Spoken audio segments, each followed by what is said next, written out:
I'm Martie Lafferty. I'm director of the Accessibility Project at the Civil Rights Education and Enforcement Center. I'm a woman with short, dark brown hair. I'm wearing glasses. I have on a gray suit with a purple shirt, and I'm sitting in kind of an office setting. Our Accessibility Project fights discrimination. We want to make sure that people with disabilities are able to move freely about the world and that the barriers and discrimination are removed. There have been many wonderful changes that have happened as a result of advocacy and negotiation and lawsuits since the ADA was passed. However, there's still a lot to work on, so we are still trying to work to make real the promises of the ADA. Our effective communication work focuses on helping people who are deaf and hard of hearing, or people who are blind or have other print disabilities, receive the auxiliary aids and services they need.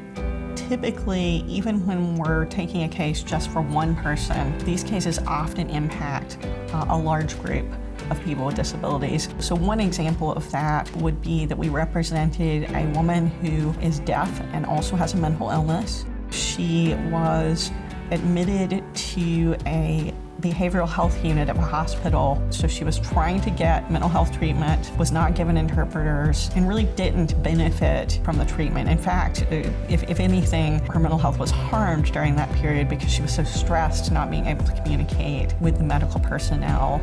We attempted to resolve that informally, and then we ended up filing a lawsuit against that hospital system. In this particular instance, we were able to help that hospital system put in place policies and practices to make sure that when anyone who's deaf or hard of hearing arrives at the hospital, they are going to be identified early on. I've been practicing disability rights law for over 20 years. Becoming part of the Accessibility Project has really allowed me to use the skills and experience I've developed over all these years to really help get maximum results for people with disabilities. To look back on all the many things that we've done to help people with disabilities, it's a good feeling.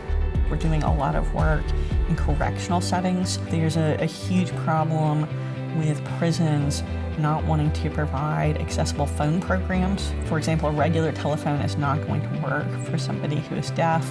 They're going to need a video phone. One of our fairly recent successful litigation cases, the court actually held that video phones are required in order to provide the kind of effective communication that the ADA calls for.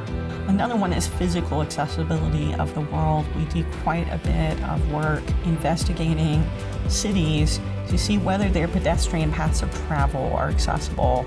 Curb ramps at street crossings, either they're missing or they're not actually ADA compliant. So just because a ramp is there doesn't mean it's really going to work well for a person with a disability. In the near future, our Accessibility Project will continue working on effective communication and also physical accessibility issues. We would love to, maybe not in the near future, but perhaps a little further out, eradicate some of these problems so that we can take on other ones.